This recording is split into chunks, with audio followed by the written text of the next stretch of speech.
ಸಂಕಷ್ಟದಿಂದ ಹೊರಬರಲಾಗದ ಜನರಿಗೆ petrol, diesel, ಅಡುಗೆ ಅನಿಲ ಮತ್ತು ಅಗತ್ಯ ವಸ್ತುಗಳ ಬೆಲೆ ಏರಿಕೆಯಿಂದಾಗಿ ತತ್ತರಿಸುತ್ತಿರುವಾಗಲೇ ರಾಜ್ಯ ಸರ್ಕಾರ ವಿದ್ಯುತ್ ಬೆಲೆ ಏರಿಕೆ ಮಾಡಿರುವುದು ಗಾಯದ ಮೇಲೆ ಉಪ್ಪು ಸುರಿದಂತಾಗಿದೆ ಎಂದು ಡಿವೈಎಫ್ಐ ಜಿಲ್ಲಾಧ್ಯಕ್ಷರಾದ ಬಿಕೆ ಇಮ್ತಿಯಾಜ್ ಅವರು ಆರೋಪಿಸಿದರು.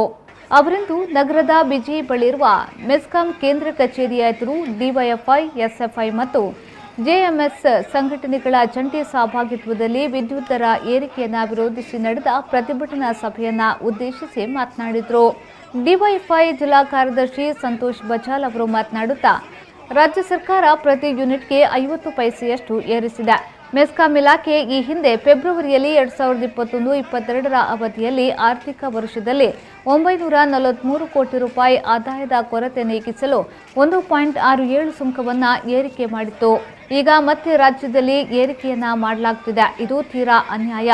ಮೆಸ್ಕಾಂ ರಾಜ್ಯದಲ್ಲಿ ಅತ್ಯಧಿಕ ಲಾಭದಾಯಕ ಸಂಸ್ಥೆಯಾಗಿದ್ದರೂ ಈ ಇಲಾಖೆಯಲ್ಲಿರುವ 4035 ಖಾಲಿ ಹುದ್ದೆಗಳನ್ನು ಭರ್ತಿ ಮಾಡಿಸಲು ಇಂಧನ ಸಚಿವ ಸುನಿಲ್ ಕುಮಾರ್ ವಿಫಲರಾಗಿದ್ದಾರೆ ಎಂದು ಹೇಳಿದರು.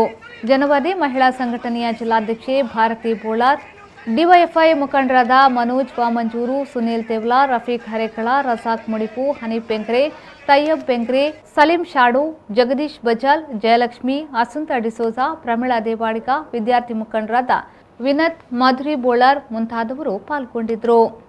ನವೀನ್ ಕುಂಚಾಡಿ, ನಿತಿನ್ ಕುತ್ತರ್ ಮೊದಲಾದವರು ಪ್ರತಿಭಟನೆಯಲ್ಲಿ ಪಾಲ್ಗೊಂಡಿದ್ದರು.